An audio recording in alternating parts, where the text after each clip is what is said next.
Hello friends. நம்ம இன்னைக்கு என்ன பார்க்க போறோம் அப்படின்னா வந்து, இன்னைக்கு வந்து வியாழக்கிழமை. So Thursday expiry. இன்னைக்கு வந்து டிசம்பர் 17th டேட்டு. ஸோ எப்படின்னா வந்து டிசம்பரில் வந்து தேர்ட் வீக் எக்ஸ்பைரி. ஸோ இப்போ இன்னைக்கு ட்ரேட் பண்ணணும்னா என்னெல்லாம் பார்க்கணும் அப்படின்றத நம்ம பார்க்க போகிறோம். ஃபர்ஸ்ட் என்னன்னா, நாஸ்டாக் வந்து என்ன பண்ணியிருக்குன்னா, குளோபல் இண்டெக்ஸில் வந்து நாஸ்டாக் வந்து பாசிட்டிவ் சிம்பிள் கொடுத்துருக்கு, பை ஆயிருக்கு நேற்று. அதுக்கப்புறம் வந்தீங்கன்னா வந்து FTSE 100ம் என்ன பண்ணியிருக்கு அப்படின்னா வந்து ஒரு பை கொடுத்துருக்கு நேற்று வந்து. அதுக்கப்புறம் வந்து ஜெர்மனி இண்டெக்ஸ் என்ன பண்ணியிருக்கு அப்படின்னா வந்து ஒரு பை கொடுத்துருக்கு நேற்று. அதுக்கப்புறம் வந்து என்னன்னா, ஜப்பான் மார்க்கெட் என்ன பண்ணியிருக்குது அப்படின்னா வந்து ஜப்பான் மார்க்கெட் வந்து மேலே இருந்து கீழே போயிட்டு அதுக்கப்புறமா ஒரு டோஜி சிம்பிள் கொடுத்துருக்கு. ஸோ அப்போ 4 இண்டெக்ஸில் 3 இண்டெக்ஸ் வந்து பாசிட்டிவ் சிம்பிள் கொடுக்கறதுனால இன்னைக்கு நம்ம அதிகபட்சம் என்ன எதிர்பார்க்கணும் அப்படின்னா வந்து பை சைடில் மார்க்கெட்டில் வந்து பையிங் பர்ச்சேஸ் பண்ணால் தான் வந்து நம்மளுக்கு வந்து அதிகமான வாய்ப்புகள் இருக்குது பணம் பார்க்கறதுக்கு அப்படின்றது வந்து இது முடிவு பண்ணுது. ஸோ 4 இண்டெக்ஸில் ஒரு இண்டெக்ஸ் டவுனு, 3 இண்டெக்ஸுமே பாசிட்டிவ் அப்படின்னா வந்து குளோபலில் வந்து என்ன சொல்லுது அப்படின்னா வந்து பை சைடில் இருக்கிறதா வந்து அதிகமான வாய்ப்பு இருக்குது அப்படின்றது மாதிரி காட்டுது. ஸோ இப்போ என்னென்னா அடுத்தது வந்து டெக்னிக்கல்ஸ்லாம் நம்ம எப்படி இருக்குது அப்படின்றத இப்போ பார்ப்போம். டெக்னிக்கல்ஸில் வந்து பார்த்தீங்கன்னா வந்து நான் வந்து டே கிராஃப் வச்சுருக்கேன். டே கிராஃபில் என்ன சொல்லுது அப்படின்னா வந்து மார்க்கெட் வந்து சைட்வேஸ் மார்க்கெட்டாக வந்து கொஞ்சம் நாளைக்கு இருக்குது அப்படின்ற மாதிரி சொல்லுது. நேற்று வந்து பியூராக கேப் அப் ஆகி அதுக்கப்புறம் மார்க்கெட் வந்து கீழே விழுந்திருக்கு டேயில் வந்து. ஸோ இது வந்து ஒரு கன்சல்டேஷன் ஃபேஸாக தான் போயிட்டுருக்கே தவிர வந்து மார்க்கெட் வந்து ஒரு பை ட்ரெண்டோ இல்லை செல்லுக்கான வாய்ப்புகள் ரொம்ப ஜாஸ்தி. ஏன்னா செல்லானாலும் ரிஜெக்ட் ஆகுது, பை போனாலும் ரிஜெக்ட் ஆகுது அப்படின்ற மாதிரி தான் சொல்லுது. ஸோ அது வந்து இதனால வந்து இது வந்து ஒரு சைட்வேஸ் மார்க்கெட்டா அப்படின்ற மாதிரி வந்து நம்ம இது வந்து அணுகணும். ரெண்டாவது என்ன அப்படின்னா வந்து நம்ம 1 hour சார்ட்ல எப்படி இருக்குது அப்படின்றத மார்க்கெட்டை போய் பார்ப்போம். ப்ரைஸ் ஆக்ஷன் அப்படி தான் சொல்லுது. 1 hourல என்ன சொல்லுது அப்படின்னா வந்து மார்க்கெட் வந்து டவுன் ட்ரெண்டாக சொல்லிட்டு இருக்கு. ஏன்னா நேற்று செல்லிங் நடந்ததுனால. அதுவும் இல்லாமல் இது ஒரு கன்சல்டேஷன் ஃபேஸ் மாதிரி போயிட்டுருக்கு. ஸோ ஒரு பேரலல் சேனல் மாதிரி போயிட்டுருக்கு மார்க்கெட்டு. ஸோ என்ன அப்படின்னா இதை வந்து இப்போ என்ன பண்ணலாம் அப்படின்னா ப்ரைஸ் ஆக்ஷனும் வந்து ஒரு பெரிய வந்து ஒரு மூவ்மெண்ட் இல்லை. இதான் அந்த channel formation. Okay. So price action வந்து செல் சைடில் போய் பார்த்தீங்க அப்படின்னா வந்து இன்னும் கொஞ்சம் என்லார்ஜ் பண்ணிக்கலாம். செல் சைடில் வந்து பார்த்தீங்கன்னா ப்ரைஸ் வந்து ரிஜெக்ட் ஆகுது. எவ்வளோ பையிங் கேண்டில் வந்தாலும் அதுக்கேற்ற மாதிரி செல்லிங் கேண்டில் வந்தாலும் அதுக்கேற்ற மாதிரி ஒரு பையிங் கேண்டில் வந்துடுது. ஸோ இதை வச்சு இப்போ என்ன பண்ணலாம் அப்படின்னா வந்து no decision making. Price action வச்சு நோ டிசிஷன் மேக்கிங். அதுக்கப்புறம் வந்து 30 minutesல போய் பார்ப்போம் வேணும்னா. 30 minutesல ப்ரைஸ் ஆக்ஷன் என்ன சொல்லுதுன்னா அதுவும் கன்சல்டேஷன் ஃபேஸில் தான் சொல்லுது. எவ்வளோ கீழே இறங்கினாலும் அதுக்கப்புறம் மார்க்கெட் மேலே போகுது அப்படின்ற மாதிரி தெரியுது. ஒரு பை ட்ரெண்டுக்கான ஆப்பர்ச்சுனிட்டி தான் ரொம்ப ஜாஸ்தியாக இருக்குது அப்படின்ற மாதிரி சொல்லுது. ஸோ நம்ம இப்போ என்ன பண்ணலாம் அப்படின்னா வந்து நான் வேணும்னா வந்து இண்டிகேட்டர்ஸ் வேணால் போட்டு செக் பண்ணலாம்.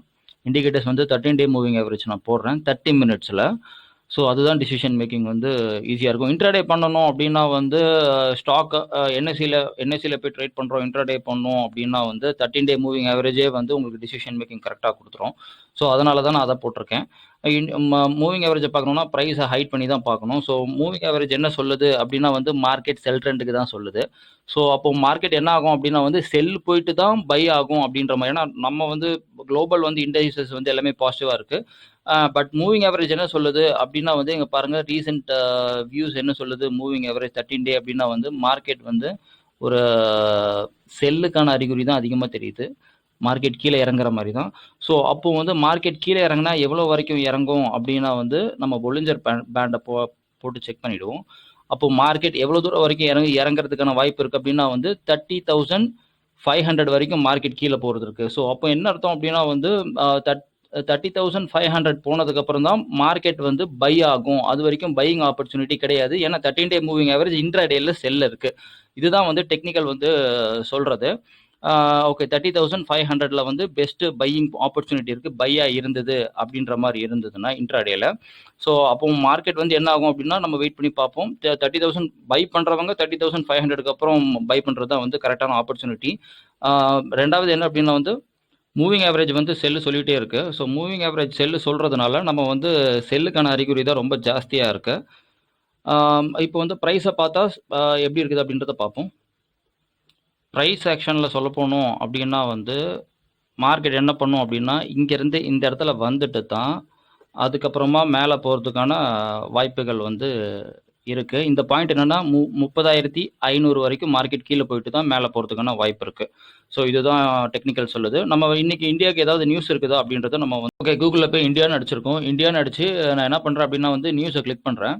நியூஸை கிளிக் பண்ணதில் வந்து எனக்கு என்ன நியூஸ் கிடைச்சது அப்படின்னா வந்து எப்பவுமே வந்து இந்தியாவுக்கு நியூஸ்ன்னு பார்க்கும்போது இந்தியாவுக்கு எது அட்வான்டேஜ் இல்லை இந்தியாவுக்கு எது டிஸ்அட்வான்டேஜ் அப்படின்றத பார்த்தா மட்டும்தான் நம்ம வந்து இது பண்ண முடியும். ஏன் நியூஸை பார்க்குறோம் அப்படின்னா எதுக்கு அப்படின்னா மார்க்கெட் வந்து ஒரு 2% மூவ்மெண்ட் கொடுக்குமா 3% மூவ்மெண்ட் கொடுக்குமா அப்படின்றதுக்காக தான் நம்ம நியூஸை பார்க்குறோம்.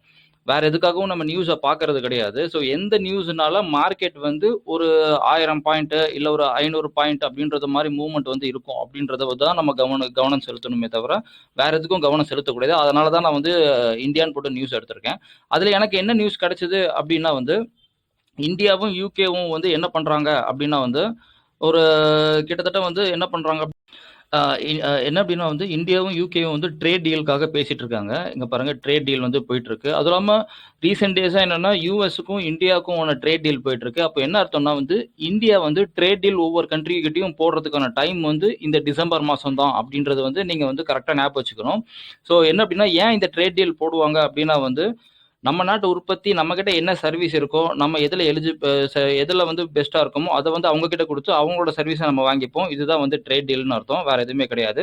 ஸோ அப்படின்னா வந்து ரீசெண்டாக வந்து எத்தனை மணிக்கு இந்த நியூஸ் வந்துச்சு அப்படின்னா வந்து நேற்று இந்த நியூஸ் வச்சு தான் வந்து ஃபோக்கஸ் பண்ணுறாங்க. ஸோ இதுதான் வந்து எனக்கு ஃபேவரபிள் நியூஸாக இருக்குது. ஸோ இந்த நியூஸை வச்சுக்கிட்டு தான் வந்து மார்க்கெட் என்ன பண்ணுங்க, ஏன்னா இந்தியாவுக்கு ட்ரேட் டீல் போயிட்டு இருக்கு. ஸோ இந்த பர்டிகுலர் நியூஸை வச்சு தான் வந்து மார்க்கெட் வந்து ஒரு 500 பாயிண்டோ இல்லை 1000 பாயிண்டோ வந்து மூவ்மெண்ட் கொடுக்கறதுக்கான சான்சஸ் வந்து ரொம்ப ரொம்ப அதிகம். அடுத்தது என்ன அப்படின்னா வந்து ட்ரேடருக்கான டிப்ஸ். ஸோ ட்ரேடருக்கான டிப்பு அது என்ன அப்படின்னா வந்து நான் வந்து ஆப்ஷன் செயின் சார்ட் எடுத்து வச்சிருக்கேன். இந்த ஆப்ஷன் செயின் சார்ட்ல வந்து பார்த்தீங்கன்னா எது வந்து அதிக லெஃப்ட் ஹேண்ட் சைடு வந்து காலு, ரைட் ஹேண்ட் சைடு வந்து புட்டு, எது வந்து அதிகமான ஓப்பன் இன்ட்ரெஸ்ட் இருக்கோ அந்த பர்டிகுலர் ஸ்ட்ரைக் ப்ரைஸை மட்டும் நம்ம நோட் பண்ணி நம்ம வந்து அடித்தோம் அப்படின்னா வந்து நம்மளுக்கு வந்து அக்யூரேசி லெவல் வந்து ரொம்ப ஜாஸ்தியாக இருக்கும். இப்போ காலில் பார்த்தீங்கன்னா நான் வந்து நோட் பண்ணியிருக்கிறது வந்து இங்கே 16 லட்சம் ஓப்பன் இன்ட்ரெஸ்ட் இருக்குது, 31,000 கால். அதுக்கப்புறம் வந்து பார்த்தீங்கன்னா 31,500 கால் வந்து 9 lakhs ஓப்பன் இன்ட்ரெஸ்ட் இருக்குது. அதுக்கப்புறம் இது அவுட் ஆஃப் த மணி. அதுக்கப்புறம் இந்த மணி பார்த்தீங்கன்னா வந்து 6 lakhs ஓப்பன் இன்ட்ரெஸ்ட் இருக்குது. ஸோ இந்த மூணுமே கால் சைடு எடுத்திருக்கேன். புட் சைடில் எவ்வளோ இருக்குது அப்படின்ற மாதிரி நம்ம பார்த்தோம் அப்படின்னா வந்து ஃபார் எக்ஸாம்பிள் புட் சைடில் பார்த்தீங்கன்னா வந்து 30,000 புட்டு வந்து அவுட் ஆஃப் த மணி வந்து அதிகமான ஓப்பன் இன்ட்ரெஸ்ட் இருக்குது. அதுக்கப்புறமா இது வந்து அதுக்கப்புறம் என்ன ஓப்பன் இன்ட்ரெஸ்ட் இருக்குது அப்படின்னா வந்து 30,500 அதிகமாக ஓப்பன் இன்ட்ரெஸ்ட் இருக்குது. வேறு ஏதாவது ஓப்பன் இன்ட்ரெஸ்ட் இருக்கா? இது எல்லாமே அவுட் ஆஃப் த மணி தான் நம்மளுக்கு இன்றைக்கி வந்து கிடைக்குது. அதுக்கப்புறம் என்ன அப்படின்னா வந்து 30,200 வந்து அதிகமான ஓப்பன் இன்ட்ரெஸ்ட் இருக்குது. ஸோ அப்படி இப்போ பார்த்தீங்கன்னா இந்த பர்டிகுலர் 6 பாருங்க 1 2 லெஃப்ட் ஹேண்ட் சைடில் வந்து என்ன பண்ணியிருக்கேன் அப்படின்னா வந்து 1 2 3 இருக்கு. அதுக்கப்புறம் ரைட் ஹேண்ட் சைடில் பார்த்தீங்கன்னா வந்து 1 2 அதுக்கப்புறம் 3 இருக்கு. ஸோ இந்த 6 ஸ்ட்ரைக் ப்ரைஸில் தான் ஏதோ ஒரு ஸ்ட்ரைக் ப்ரைஸில் வந்து பணம் பார்க்க முடியும். இதுதான் வந்து இதோட அர்த்தம். ஸோ நீங்கள் ஸ்ட்ரைக் ப்ரைஸை செலக்ட் பண்ணணும் அப்படின்ற மாதிரினா இந்த 6த்துக்குள்ளே செலக்ட் பண்ணாலே வந்து நீங்கள் வந்து ட்ரேடிங் டிசிஷன் எடுத்துக்கலாம். இதுதான் நான் வந்து சொல்ல வேண்டியது. இந்த 6த்துல தான் ஏதாவது ஒன்று வந்து உங்களுக்கு அதிக லாபம் கொடுக்கும். இப்படி தான் ஸ்ட்ரைக் ப்ரைஸ்லாம் செலக்ட் பண்ணி நீங்கள் வந்து ட்ரேட் பண்ணணும். இதுதான் வந்து ட்ரேடர்ஸுக்கான டிப்பு. ஸோ நீங்கள் டைரக்ஷன் இப்போ பை இருந்ததுன்னா இந்த 3த்துல ஏதாவது ஒன்று நீங்கள் செலக்ட் பண்ணலாம். பை இருக்குது அப்படின்னா இப்படி தான் நீங்கள் வந்து செலக்ட் பண்ணீங்கன்னா உங்களுக்கு நிறைய பணம் பார்க்கலாம். அதுக்கப்புறம் வந்து செல்லாக இருக்குது அப்படின்னா இந்த பர்டிகுலர் 3 ஸ்ட்ரைக் ப்ரைஸை மட்டும் நீங்கள் செலக்ட் பண்ணீங்கன்னா உங்களுக்கு அதிகமான ஆப்பர்ச்சுனிட்டி இருக்கும். இப்போ டைரக்ஷன் செல் அப்படின்னா இந்த 3த்துல ஏதாவது ஒன்று செலக்ட் பண்ணணும். இதுதான் ட்ரேடர்ஸ்க்கான இந்த வீடியோக்கான டிப்பு. So thank you. இந்த வீடியோ உங்களுக்கு பிடிச்சிருந்ததுன்னா ப்ளீஸ் சப்ஸ்கிரைப். தேங்க்யூ.